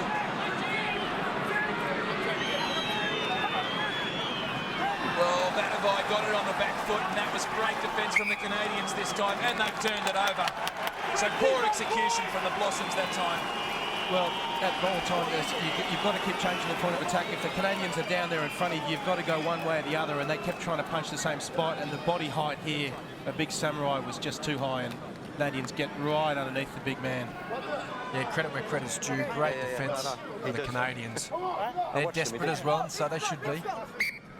John Kerwin spoke about the Japanese believing that they're able to do the job, and it seems sometimes when they get in those positions to score tries, they just don't quite have that belief.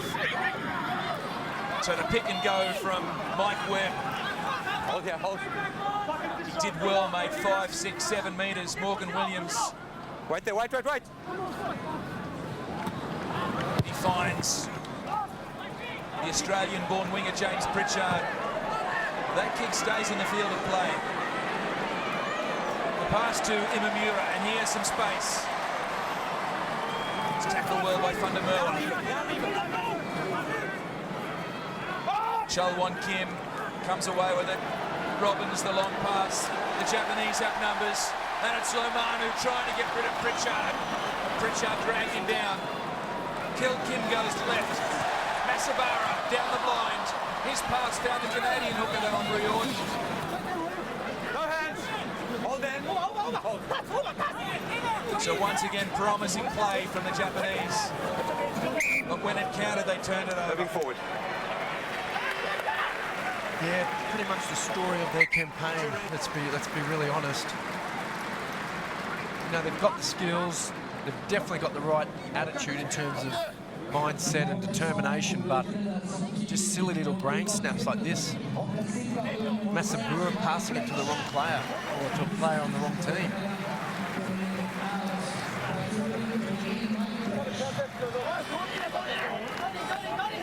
So both the Pletch twins are on now. Mike Pletch replaces Pat Riordan. Mike and Dan Pletch. The only twins to crop down in the same scrum in international rugby. Mike 2 minutes older than Dan, he has the final say. Crouch, touch, pause, go. So Williams snipes the blind, gets the pass away, but there wasn't much room to move. Still it's on to the Canadians. A Japanese scramble. Aruga under pressure.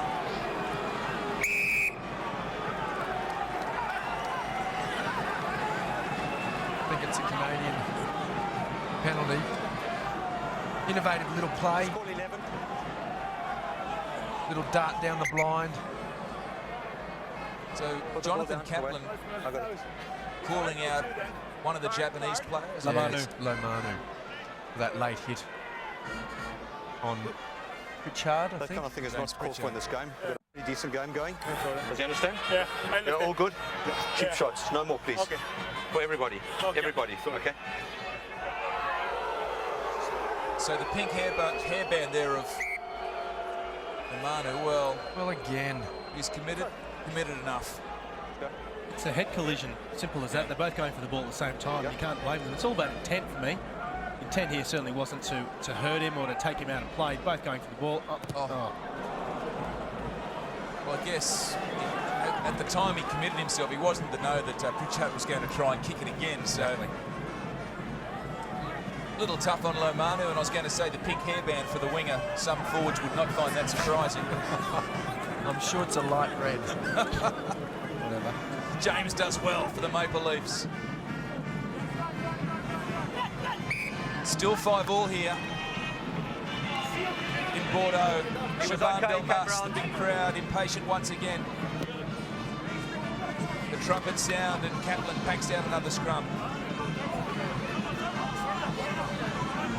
Well, in a way, it's two teams who really probably don't believe they deserve to win the game in a lot of ways, and that's why you've got a bit of a stalemate. Half. So Williams accepts the pass from his number 8, keeps it in the field of play. Williams, has he regathered? I'm not sure. Both players went for the ball, and Kaplan wants the technology. Great little play from Williams again, noticing the fact that Lomanu is not marking the blind. It was only a short little blind. Took the opportunity, good little run. Let's see if it's going to pay off for him. Well, I have my doubts that Morgan Williams actually scored that try from the angle we saw it from. It appeared that both of them had their hands on the ball at the same time. Just have a look at the chip through, nicely weighted kick. And they've both got their hands on it. And if the ball touches the ground, I don't think it touches the ground. But Miyashi, the skipper for Japan, inspirational to get back, match the foot race with Williams, the little halfback. And I think Miyashi has got more hands on the ball. Actually, he dislodges it. Yeah, and he rips it out. There it is. And no Canadian scores it from there. No try. if two players have their hands on the ball at the same time and the ball is grounded, is that a try? I don't know. You might have to ask Ewan McKenzie and his prop Tony Daly from the '91 Rugby World Cup final. Well, they scored because they were both on the same side. The same team. Props aren't that smart. One of them should let go, but there you go. Well, at no time did the ball make contact with the ground anyway. Yeah, so Sorry? I don't know what's taking it. So Red ball or black ball? Red ball.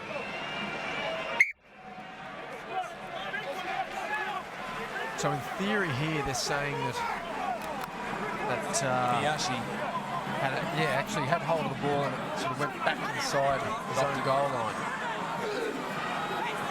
And then ripped it out. Yeah. So it went dead in goal off the hands of Miyashi. Canada had the scrum beaten opportunity. Williams once again tries to get clever, but the defence was waiting. You can see the ball there. Which way is it going to go? 5-all on the scoreboard. Comes back to the Maple Leafs. The pick and the drive. Desperation, determination. Push back, yeah, push back. Dan Pledge makes another metre. They've already scored from this aspect of their play once, the Canadians. Mike Webb took it away. Turns it back inside.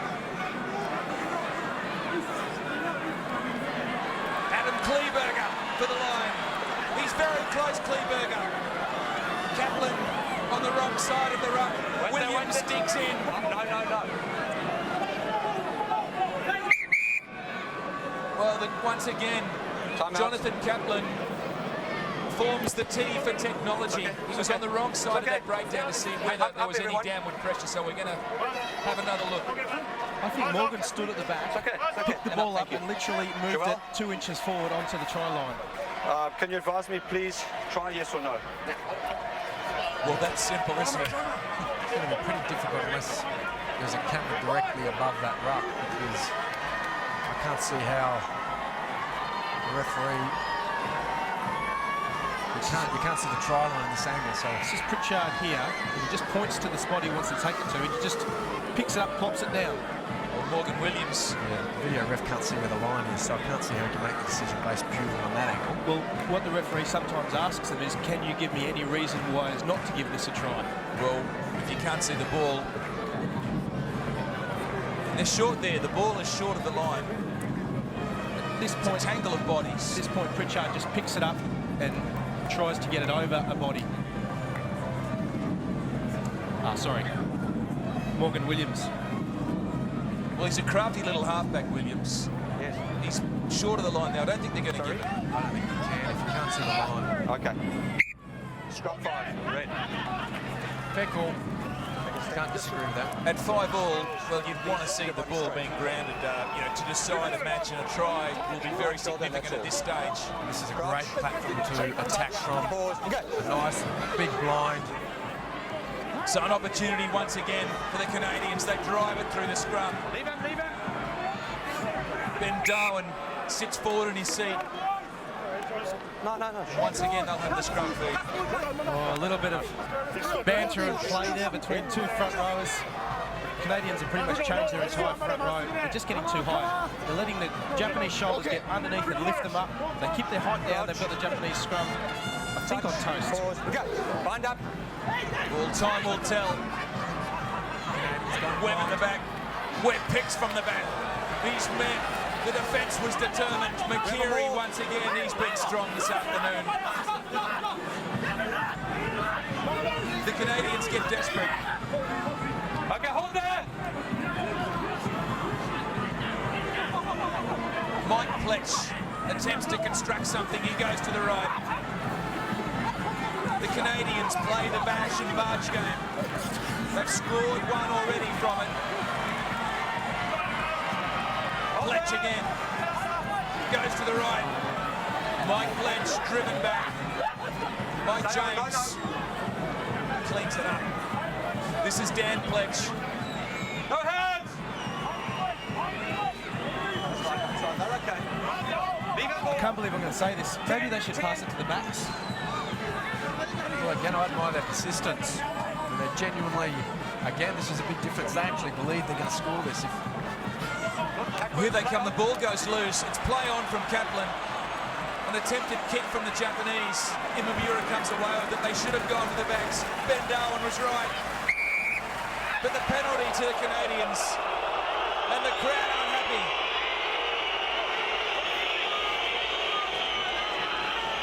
Williams plays on quickly. It would have been a short 3 points. But this is Fundamoa! DTH scores the try. Williams knocks back the 3 points and says, let's have 5 instead. Well, great vision from Williams. Your first instinct at 5-all, when really finding the try line has been difficult, would be to take the 3 points. Obviously he knew, and there's a Canadian coaching staff, Glenn Eller, pleased with that. Little quick tap from Williams, great vision. And Fundamoa on the spot, catches and dives. Great work. Well, you saw Glenn Eller in the crowd there. And he was that sort of player. He liked to look for opportunities rather than take kicks for points, score tries. So he had a twin brother that he played with, Mark Eller. There's a couple of twins out there for the Canadians, so there's some symmetry. And Daniel Talafere, Howman, Fundamoa. That is a big try for the Canadians. I'm not going to try and say it. DTH, lovely try, but we saw a very large bearded Frenchman do exactly the same thing, I think, against Namibia last week.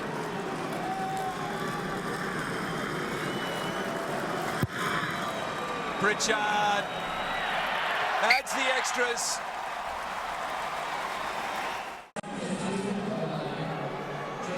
Well, how ironic, after looking like a flock of seagulls fighting over a chip for 66 minutes, the Canadian team has gone wide to score what could be the winning try. 14 minutes to go, it is still the lowest scoring game so far in this World Cup. Well, this game was perched on 5-all for a long time, Jenny. Can you see, do you feel the Japanese can get back into it? Oh, look, I'm going to go out on a limb here and really jinx myself and say I can't see it. I think the Canadians, that was a real back-breaking try by them.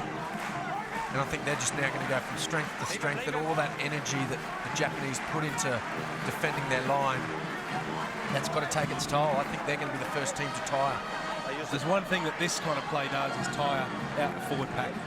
And they would be smart eventually to play a little bit more laterally because defence is going to go. So 30 minutes left on the clock, and Mike Pike settles it down. Well, he doesn't find touch, actually, and the Japanese, through a Ruger, bring it back. Chalwon Kim under pressure. Thompson takes the hit. Once again, they go to the right. A little chip kick there from Makiri, I think it was. He was brought to the ground afterwards. Kaplan had to look back.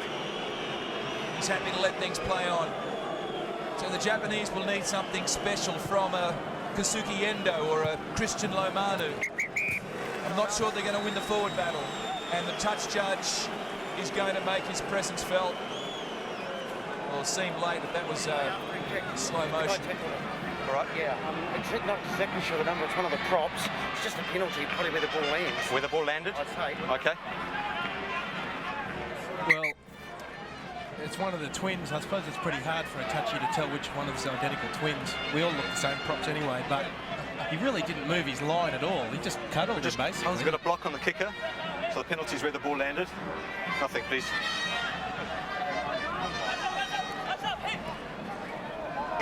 Well, the touchy's got his time on the tally, so mission accomplished there. Well, it did seem late, I think, from the slow motion replay. It felt late in slow motion, so it must have been late in real time. And well, can the Japanese believe enough to make the most of this? Let's hope so. I mean, you can't help but admire the Japanese because they never give up. But that was late. I think if the prop in question had just, had his arms by his side, there wouldn't have been any penalty. But the fact, in theory, he did kind of tackle him. So the Japanese unable to secure the ball from the line out. Once again, the disappointment of not executing in good territory. Koji Taira is on for Imamura in the setters for Japan.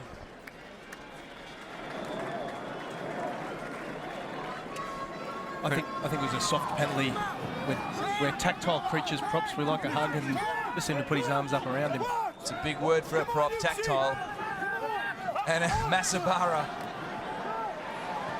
Finds Lamanu, looking to get himself involved. Robbins back inside, 10.5 to go in Bordeaux. Kim out to the right, Tyra, well, he juggled it. You heard Kaplan play on, but he turned it over Fundamerwa to Craig Kaplan, and Kaplan knocks it on. That was the first. Comedy of errors. Well, it should have been a scrum. Kaplan knocked it on. I'm sure the touch judge was saying that to the referee, but Kaplan was determined for a line-out. The fatigue's really starting to tell on both teams. I think we're in for a fairly chaotic last 11 minutes of this game.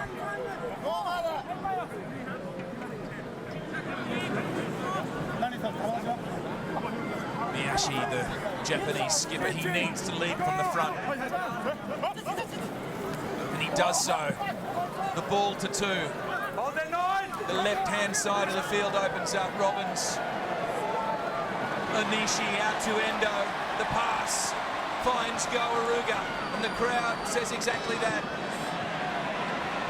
Makiri looks back inside, takes it himself. Kim to the left. Oh, a breakdown in communication. Play on is the cry from Kaplan. And the ball finds the touchline.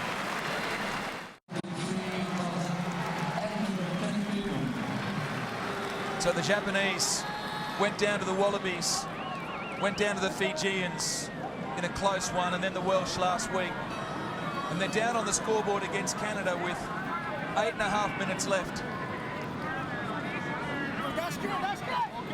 Interesting substitution there on Azawa, on for Endo. I would have thought when you desperately need to try that.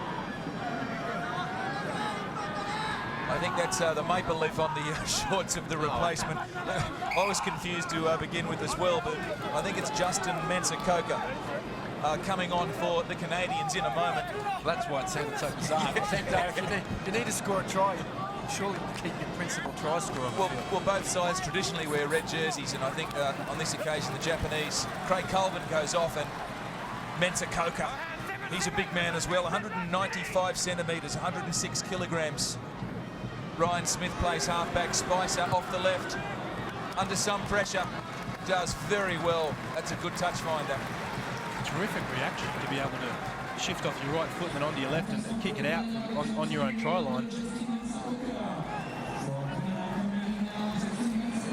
So Justin Mensah-Coker, who also plays for the French club Albi.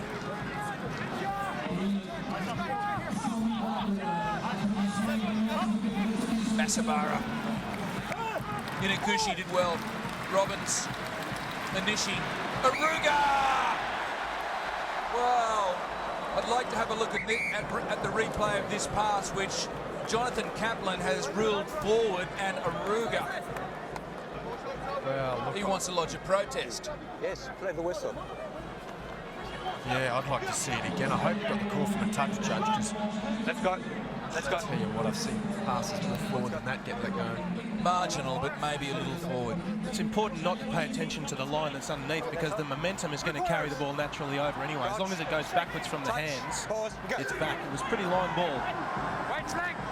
Craig Colvin just counting his ribs. Williams to Spicer. And that kicks out on the full, is it not? Or was he in his own 22? He looks happy enough. No, it comes back. I had it right. Mistake from Spicer, and the Japanese with an opportunity. Keep the gap. Over, please. Japanese now, they just have to try to hang on to the ball for 4 or 5 phases, because they haven't been able to do that all game. If they can do that, they can start to soak up some of the Canadians' defence.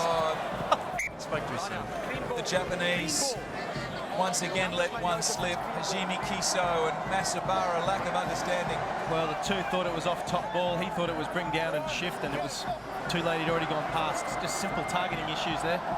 Because they love this quick ball at 2, the Japanese. Another errant throw, this time from Canada. Morgan Williams uses all his experience to clean it up, but not in straight. Or a knock-on rule by Kaplan, and so forward 9, correct. You'd have to think that if the the Cherry Blossoms don't capitalise on one of these opportunities in good territory, time's going to beat them. It is now. Yeah, both teams really exchanging ordinary, exchanging mistakes. Oh, that's the guy on the floor.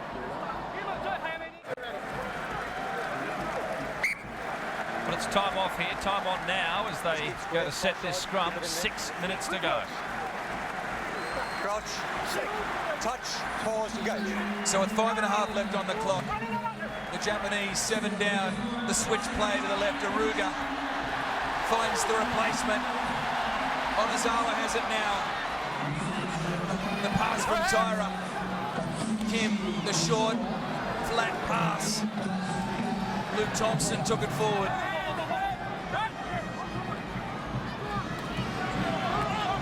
The Japanese, a grandstand finish against the Fijians. They'll need something similar here as Thompson once again does the tough work. Out to Tyra. Koshi Tyra still going, Tyra. He's only a couple of metres away. He can't. Well,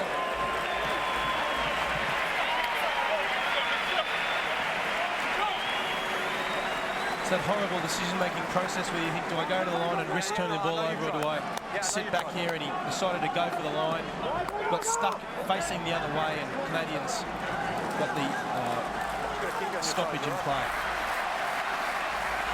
Let's go. Let's go. so the wave of support for the Japanese is felt at Chaban-Delmas Stadium in Bordeaux. Can they believe enough to win this game? Kim snipes back the blind, he's met and put to the ground. Samurai Badavai recomposes the pick and the drive from Yamamura. I don't think this is the Japanese' cup of tea, to be honest. No. Well, they need to look for Endo or one of the try scorers. Someone who can put something on almost through the gap there. In midfield, it breaks down. O'Reilly comes away with it. The pass back to Kim. They switch back to the right. This is Aruga. The Japanese will throw everything at the Canadians. O'Reilly spins, moves forward. Badavai, Samurai, Kim, and the penalty to the Japanese once again. As was the case with Fiji, they'll have to play on. Mike James steadies the ship for Canada. Cool heads called for from the Maple Leafs.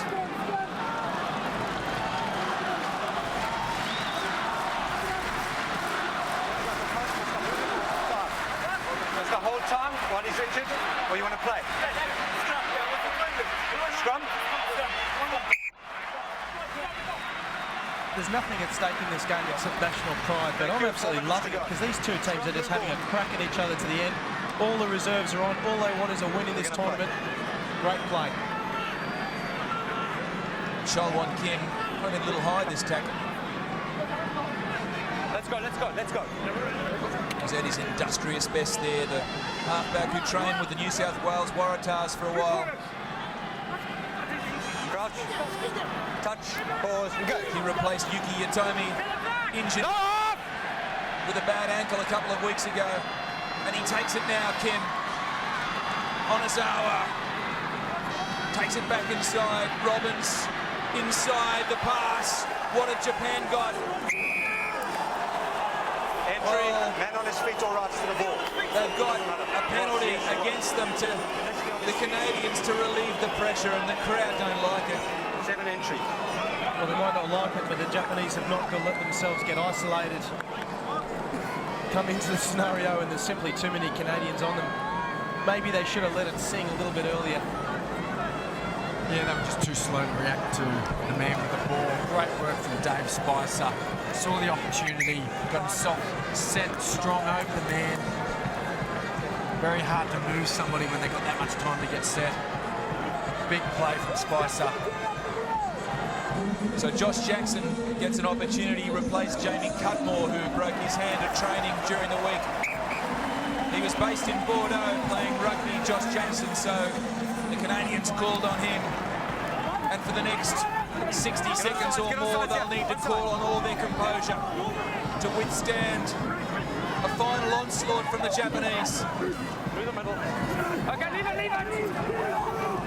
Few backs have there jumped into the rolling ball just to hold the ball at the back. They've really just got to keep going and then kick it out from here, the Canadians. The Japanese have got to find a way to get a turnover. Samurai's just trying to drag it down. That's okay. There's a minute left on the clock. Scott Franklin takes it to the deck. The Japanese do their best to try and turn things around. But the Canadians have it under lock, stock and barrel with Morgan Williams. The kick from Ryan Smith off the side of the boot. Not sure the time's up just yet. That's out on the full. So one last throw of the dice for the Blossoms. He may live to regret that kick. Probably wasn't the smartest. Well, that kick, I mean, I'm happy for them to do that, but the kick they needed was a long punt to the corner, deep inside the Japanese 22. So here come the brave Blossoms. Robbins avoids the shoulder of Mike Webb. Kim finds a runner. Onishi, the pass behind. Onizawa comes off his wing. Chaban Kim now to the right again. Tyra. Have they got it in them? Chaban Kim this time finds Onishi. Bryce Robin runs wide and Goaruga gets the 22. Well, that'll be it. Thundermurwa puts it into the stand. Man on his feet, dominant position at the tackle. Time is up on the clock. Jonathan Kaplan. Joel, give me a time check. Calls for a time check. From Joel Judge. Up in the box. Well, All Black supporters will remember Jonathan Kaplan allowing extra time. In a Bledisloe Cup match, the John Eels kicked the final kick and gave the Wallabies victory. Can the Japanese do something similar? Philip O'Reilly, 24 metres out from the line. Chaban Kim, Robbins, Onishi back inside. He steps again off the right. Masabara goes forward. Ball penalty. That's exactly what we saw in that Bledisloe Cup match. Hands on the deck. Eels can kick the penalty. The Japanese need to score and try. Well, Onizawa plays halfback. Goes himself. Scenes reminiscent of the Fijian match last week. Makiri, the little kick over the top. Here comes Aruga. And it's batted over the back. Oh, heavy collision there. That's the commitment. Didn't look good, didn't sound good.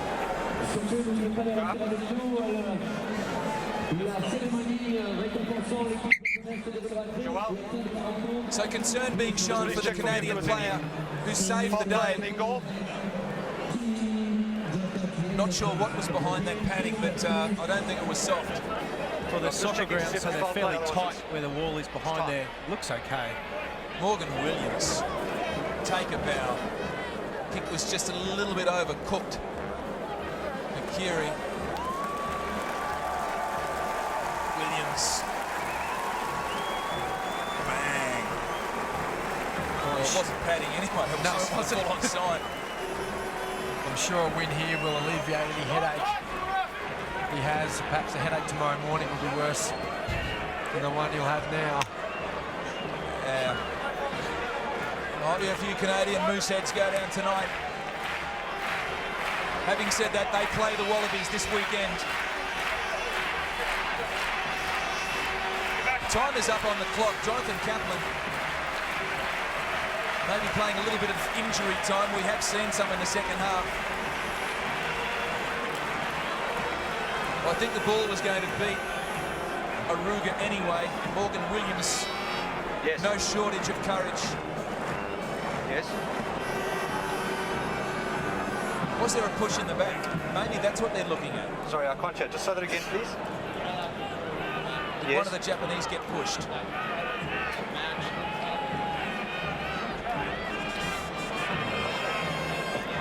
Yes.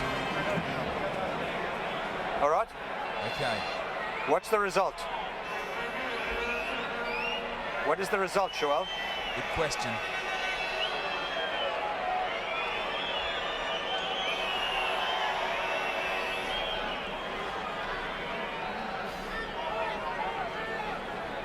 The suspense builds. Okay. Ready, get ready. Okay, cool, thank you. Here we It's a go. deliberate knockback over the dead ball. We're going with a penalty. Well, he has ruled Morgan Williams to have deliberately knocked that over the dead ball. So let's play on and talk about that later. Could Morgan Williams go from hero to zero? The Japanese can only level this match up. The ball taken by the Blossoms. Wait there, wait there. And they drive it forward. Has this game got another twist? Thompson backs into the defence, and it's certainly willing.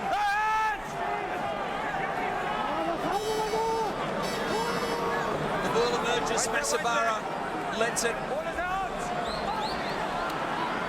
Who picks it up and takes it forward. Masabara and the drive from the Maple Leafs is up to the task. Now the Blossoms burrow forward, here come the backs. Bryce Roberts is in there. It's gone to ground now, there won't be anyone to receive it out wide. They go again. The pick and the drive from O'Reilly. Now Chalwan Kim comes right. Makiri. This is Koji Taira! The try scored, the conversion to come. It's 12-10 in Bordeaux. Drama. Well, plenty of drama. We're about 3.5 minutes overdue for the full-time whistle to begin with. But look, it's hard not to get excited for the Japanese. Talk about not giving in. Talk about giving it everything you've got. Look, a drawn result, to be honest, I wouldn't be too disappointed with that. She's a tough kick. Or was that pass forward? It's not now. Not in tomorrow's newspaper. Shitara Anishi will have this kick. Does he believe enough to level this match for the Cherry Blossoms? Great work, Hare Makiri. The kick didn't work. Morgan Williams penalised. They'll talk about that.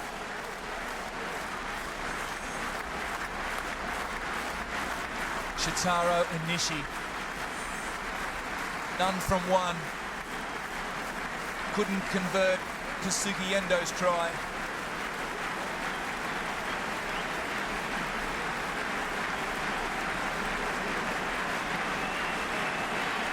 Every Japanese supporter at this ground and around the rugby world is behind Shitaro Anishi. They pray to the rugby gods.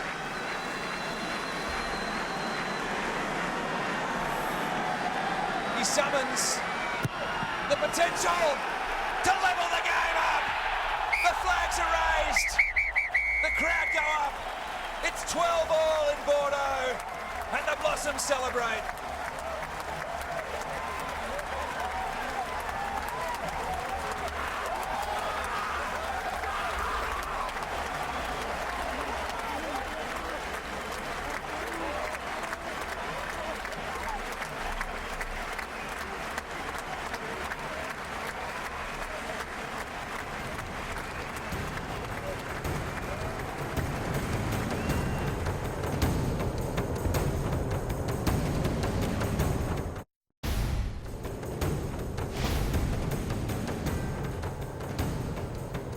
Well, it was intense. It did equal the lowest scoring game of the Rugby World Cup so far. Ireland-Georgia was 14-10. This was 12-all, though. A draw makes it even tighter. An extraordinary contest.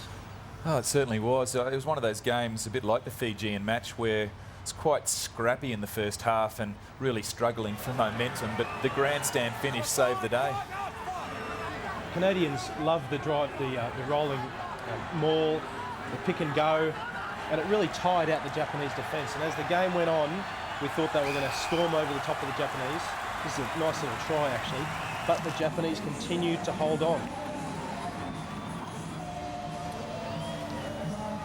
They never gave up against Fiji either, did they, when they looked like they were beaten in that game. And they didn't get across the line there, but I think it was a just reward in the end for the Japanese. Well, Williams played such a inspirational and sometimes crafty game at halfback. He's everywhere, isn't he? But at the end of the day, well, I'm sure we'll see this highlight in a moment, he's penalised for knocking the ball intentionally over the dead ball line and gives the Japanese an opportunity. Drama personified. Yeah, and no doubt we're going to get another look at it. This is Williams at his best. Great vision, spotted the opportunity, and Thunder Merwa. Jolly on the spot to capitalise. But yeah, the interesting thing about that intentional knockback is intentional knockout of the field of players, the fact that they probably wouldn't have scored. Like, it was a long kick, but it's pretty easy to say that sitting here at the last minute of the Rugby World Cup. What else are you going to do there? Like, if you're Morgan Williams, nothing. I mean, I thought you guys were on the right track when you talked about a Japanese player being pushed. I think it was Fandamerwa who actually pushed one of the Japanese players on approach just there before they went across the dead ball line. But anyway, he clearly gave the penalty for what you said. I mean, that was announced quite clearly by the ref, and here it is, the try that tied up the game. You'd think it won it for them. John Kerwin impassive. Don't know what that expression means, really. Maybe he thought they should have won this game.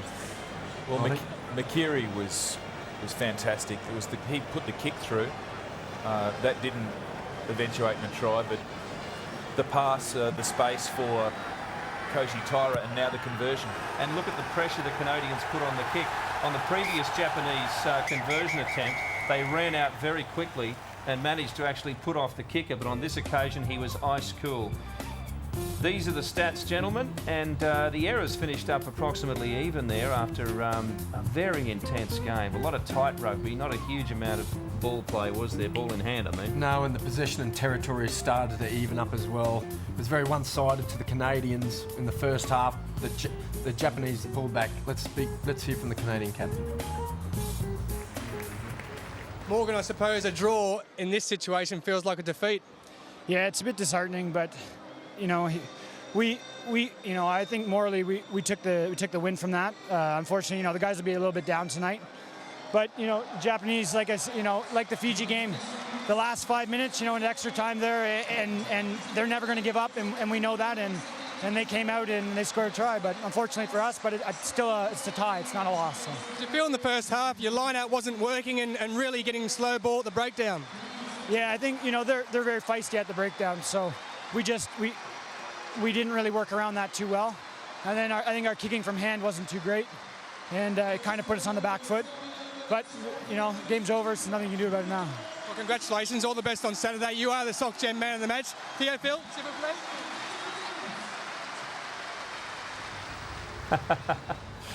Morgan Williams there. You mentioned he plays in France.